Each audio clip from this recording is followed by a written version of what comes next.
Sophie marche doucement dans une petite rue de Paris. Le vent souffle entre les immeubles, fait tourner quelques feuilles sèches et soulève parfois son écharpe comme si la rue voulait jouer avec elle. Le ciel est gris, mais la lumière reste douce, presque argentée. Les arbres bougent lentement et la ville semble respirer avec eux. Sophie avance avec prudence. Elle regarde autour d'elle, un peu perdue. Elle tient un petit plan plié dans sa main, mais le vent le secoue à chaque pas. Elle essaie de le lire, mais les feuilles bougent, les voitures passent, et le vent lui cache la ligne qu'elle cherche depuis 5 minutes. Un vieux monsieur marche dans la même rue, avec un béret qu'il tient fermement pour éviter qu'il s'envole. Il avance lentement, avec un manteau vert foncé et un petit sourire discret, comme quelqu'un qui connaît la ville depuis très longtemps. Quand il passe près de Sophie, elle hésite un instant, puis décide de lui parler. Elle fait un petit pas vers lui et demande d'une voix douce. « Excusez-moi, monsieur, c'est où, cette adresse? » Le vent souffle encore, faisant voler quelques mèches de ses cheveux. Le vieux monsieur s'arrête immédiatement. Il relève un peu son béret, plisse les yeux pour lire le papier, puis regarde autour d'eux. Il pointe du doigt un petit immeuble beige au coin de la rue. « Ah oui, c'est juste là-bas, à 2 minutes. » Sophie suit son regard. Elle laisse échapper un petit rire nerveux. Comment n'avait-elle pas vu l'immeuble avant? Peut-être à cause du vent, peut-être parce qu'elle pensait trop. Le vieux monsieur ajuste encore son béret et lui dit avec un sourire chaleureux. « Le vent embrouille un peu tout aujourd'hui, hein? » Elle acquiesce, sourit aussi et le remercie. Elle continue de marcher dans la direction qu'il a indiquée. Le vent souffle encore, mais cette fois, il semble plus léger. Peut-être parce que Sophie sait maintenant où elle va. Peut-être parce qu'une voix gentille l'a rassurée. Dans cette rue grise, un moment simple devient un moment doux.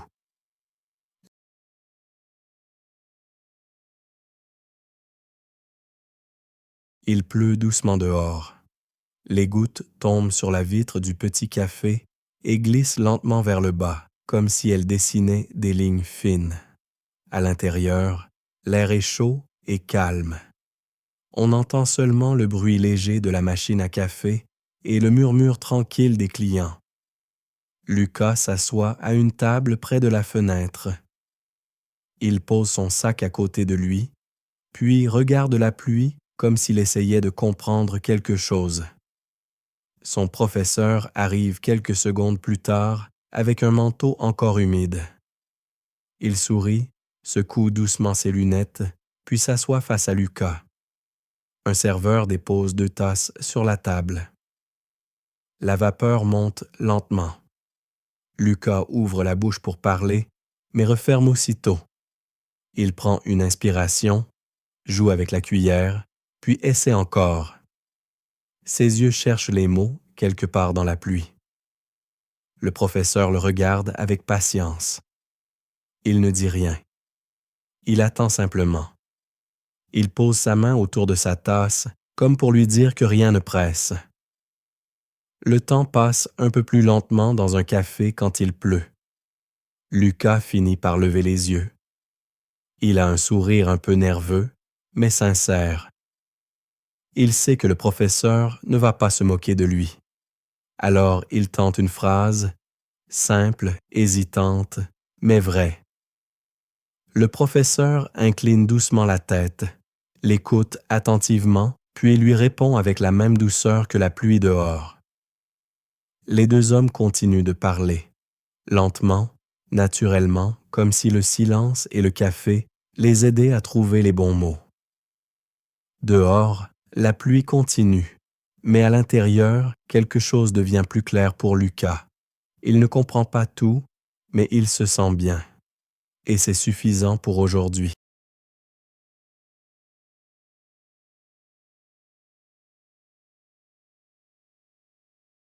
La pluie tombe fort contre la fenêtre.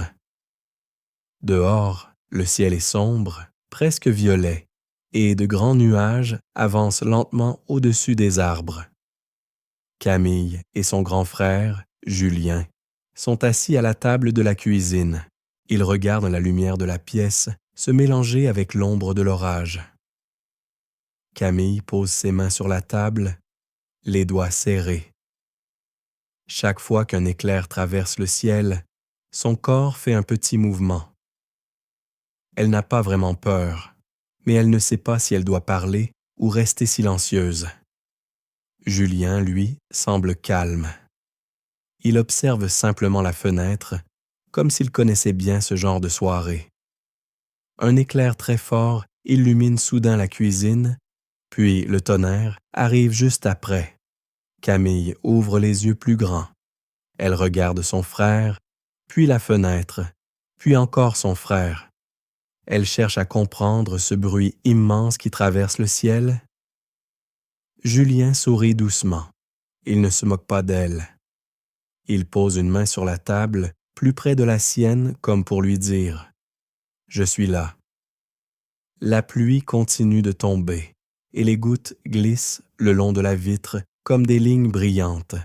« Tu vois » dit Julien calmement. « Les éclairs vont toujours plus vite que le tonnerre. » Camille écoute attentivement. Elle regarde la fenêtre, puis hoche la tête. Ses yeux brillent un peu, non pas de peur, mais d'une sorte de fascination nouvelle. Ils restent là tous les deux, silencieux pendant quelques secondes. Le bruit de la pluie est fort, mais doux en même temps. La maison semble petite, mais sûre. Le monde dehors est plein de vent et de bruit, mais ici, à l'intérieur, tout paraît lent et tranquille. Un autre éclair apparaît, plus loin cette fois. Camille respire un peu plus calmement. Elle se rapproche de la fenêtre pour mieux voir, et Julien la suit du regard. Il sait qu'elle n'a plus peur, juste curieuse. L'orage continue, mais dans la cuisine, il y a surtout de la lumière chaude, 2 tasses sur la table et un frère qui explique le monde simplement.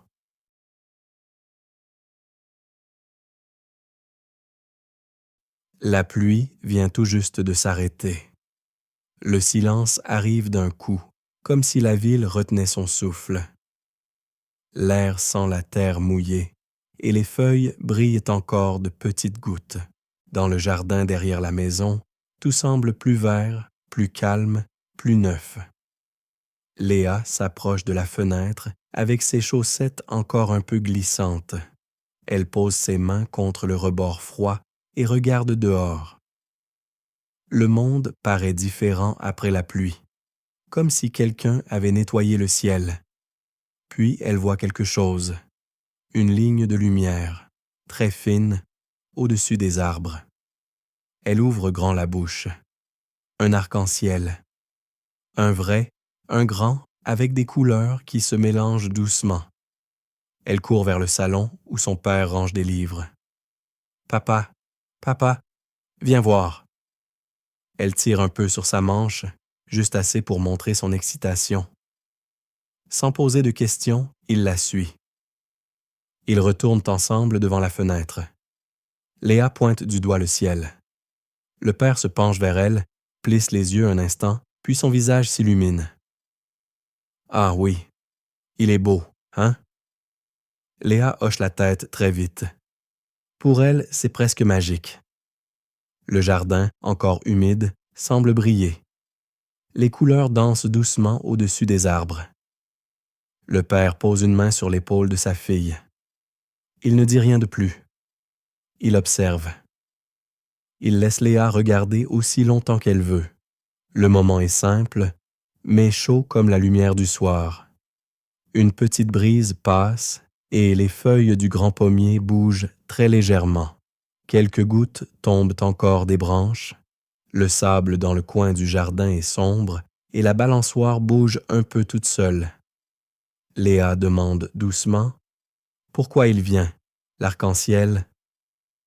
Son père réfléchit une seconde, puis répond avec un ton tranquille, parce que la lumière et la pluie travaillent ensemble.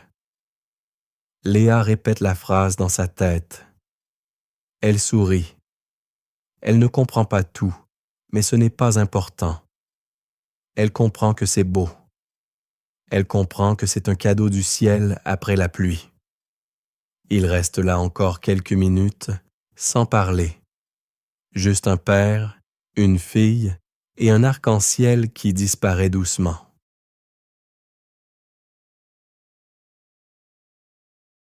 Le métro arrive dans un grand souffle d'air chaud. Les portes s'ouvrent et Thomas avance avec les autres passagers. Il sent la vibration du sol sous ses chaussures. Il entend le bruit métallique de la rame qui se repose un instant avant de repartir. Il entre rapidement et regarde autour de lui. Il cherche une place libre. Il aperçoit un siège près de la fenêtre, juste avant que quelqu'un d'autre ne l'occupe. Il s'y glisse avec un petit soupir de soulagement. Le métro repart. Le monde extérieur bouge d'un seul trait gris derrière la vitre. Thomas regarde les lumières défiler comme de longues lignes blanches. La ville passe si vite qu'elle semble devenir un dessin flou. En face de lui, une femme lit un petit livre bleu. Elle tient la couverture avec soin, comme si le livre était précieux. Ses yeux bougent doucement de gauche à droite. Elle tourne une page avec un geste calme, presque silencieux. Thomas observe sans insister. Il aime les gens qui lisent. Il trouve que cela rend le métro plus doux. Il se demande parfois ce que chacun lit, ce que chacun pense, où chacun va. Un enfant rit plus loin, assis entre sa mère et la barre métallique. Le rire résonne dans toute la rame. Même quelques adultes lèvent les yeux avec un sourire discret. Le métro, d'un coup, semble moins lourd, plus humain. À chaque station, les portes s'ouvrent avec leur bruit habituel. Des passagers montent, d'autres descendent. Le parfum de la pluie, de la laine mouillée et du café se mélangent dans l'air. Thomas regarde la foule se déplacer comme une grande vague. Il observe un vieil homme qui range son parapluie. Une étudiante qui cherche quelque chose dans son sac. Un touriste qui regarde la carte du métro avec des yeux confus. Des petites scènes, toutes différentes, mais toutes ordinaires. Le métro ralentit encore. La lumière clignote légèrement, puis se stabilise. Thomas croise le regard de la femme au livre. Elle sourit, juste un peu.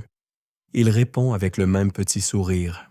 Il regarde à nouveau par la fenêtre. Les murs du tunnel défilent, puis une lumière plus forte apparaît, la station suivante. Le métro s'arrête et le bruit des portes remplit encore une fois l'air. Thomas reste assis. Il n'est pas encore arrivé. Il aime ces moments simples, ces instants volés à la vie rapide.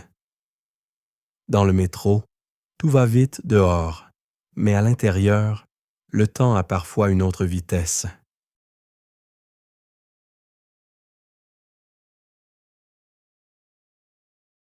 Le jardin est presque vide cet après-midi. Le soleil passe entre les feuilles des grands arbres et crée de petites taches de lumière sur le sol. Marc entre par la grande porte en fer. Il marche lentement comme s'il voulait laisser son corps respirer après une longue matinée. Il regarde autour de lui. Les allées sont tranquilles. On entend seulement le chant d'un oiseau et, parfois, la roue d'une poussette qui roule sur le gravier. Le vent léger fait bouger les branches et l'air sent un peu l'herbe coupée. Marc avance jusqu'à un banc en bois près d'un grand marronnier. Il pose son sac à côté de lui et s'assoit doucement. Le bois du banc est un peu froid, mais agréable. Il ferme les yeux quelques secondes pour écouter les bruits du jardin. Un groupe d'enfants joue derrière lui. Leur rire s'élève dans l'air comme de petites bulles de joie. Ils courent, tombent, se relèvent et recommencent. Leurs pas rapides contrastent avec la lenteur du jardin. Marc ouvre les yeux et regarde un oiseau posé sur une branche juste en face. L'oiseau sautille, tourne la tête, puis gratte un peu l'écorce avec ses pattes. Il semble occupé à quelque chose d'important, même si Marc ne sait pas quoi. Il sourit en observant la scène. Une femme passe devant lui avec une poussette. Elle jette un coup d'œil rapide à Marc et lui offre un petit sourire. Il le lui rend. Ce sont des gestes simples, mais qui rendent la journée plus douce. Marc respire profondément. Il sent son corps se détendre peu à peu. Le jardin semble ralentir le temps. Ici, il n'y a pas de bruit de voiture, pas de téléphone, pas de précipitation. Juste le vent, les feuilles et les voix lointaines des enfants. Une feuille tombe lentement du marronnier. Marc la suit du regard. Elle tourne, descend, puis se pose à quelques centimètres de sa chaussure. Ce geste simple, cette chute lente, lui donne une étrange sensation de paix. Il prend son sac et en sort une petite bouteille d'eau. Il boit une gorgée, puis observe le ciel entre les branches. Quelques nuages blancs passent doucement, comme des bateaux dans un grand océan bleu. Marc se dit qu'il devrait venir plus souvent ici. Pas pour faire quelque chose, mais justement pour ne rien faire. Pour regarder, écouter, respirer. Pour laisser la vie redevenir simple. Il reste encore quelques minutes sur le banc, sans penser à l'heure. Puis il se lève, prend son sac et commence à marcher vers la sortie. Le jardin restera calme, et lui aussi, maintenant.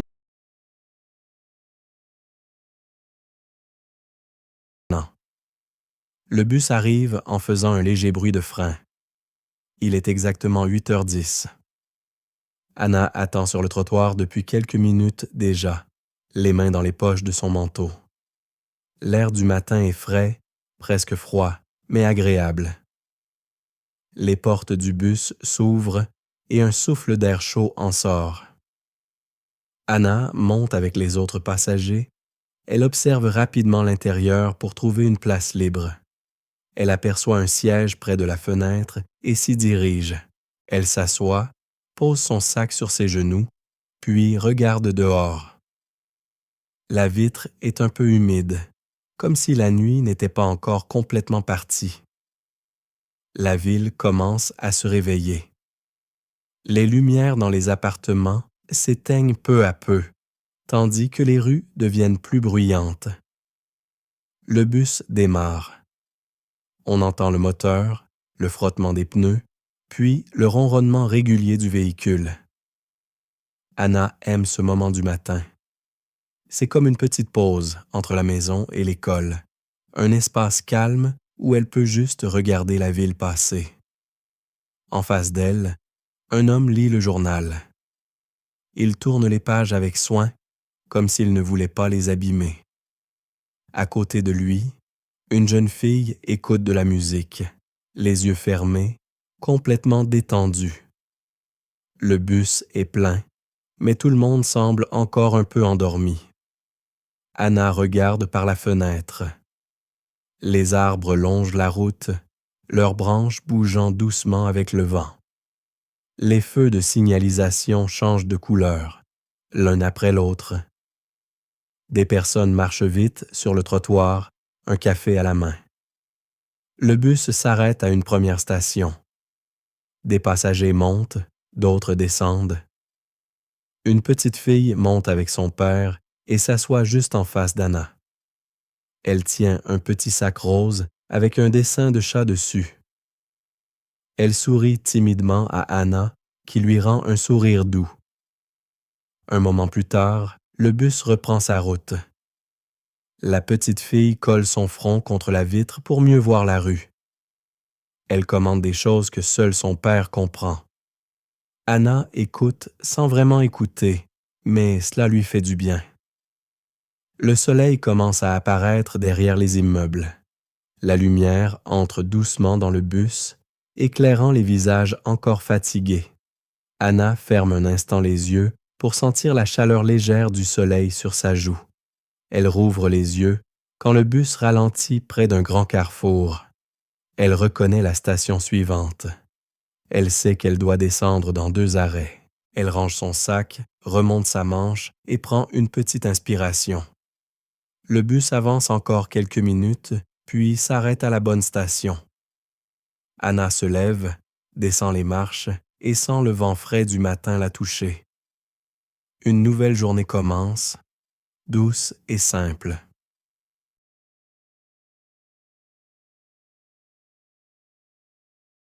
La cloche au-dessus de la porte sonne doucement quand Julien entre dans la petite librairie. L'air à l'intérieur est chaud et sent le papier, l'encre et un peu la poussière. C'est une odeur qu'il aime, une odeur qui semble arrêter le temps. La librairie est calme. Les étagères montent jusqu'au plafond, remplies de livres de toutes tailles et de toutes couleurs. La lumière vient de 2 petites lampes posées sur des tables en bois. L'ambiance est douce, presque intime.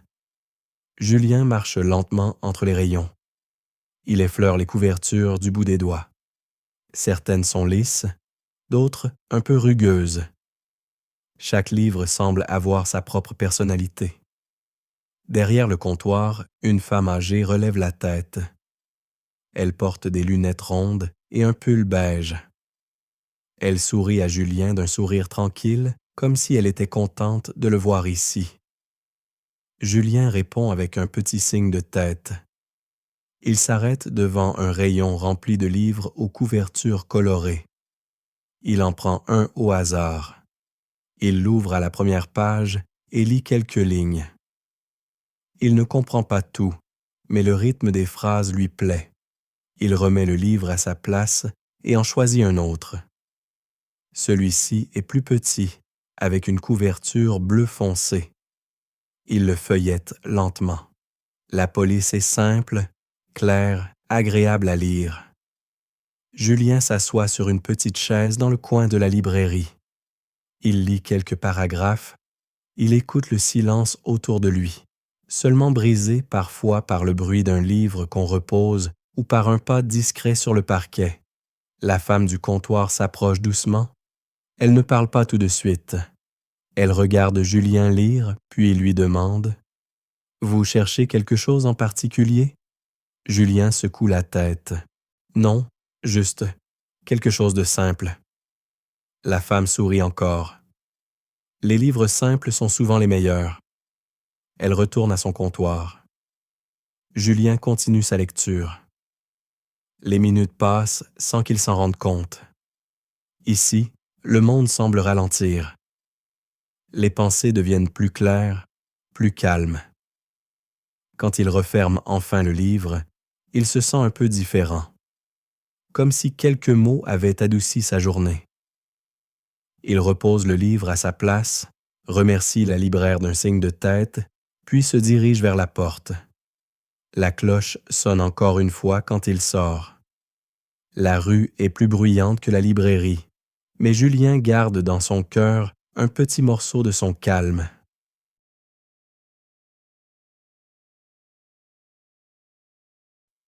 Nina marche lentement dans une allée du parc.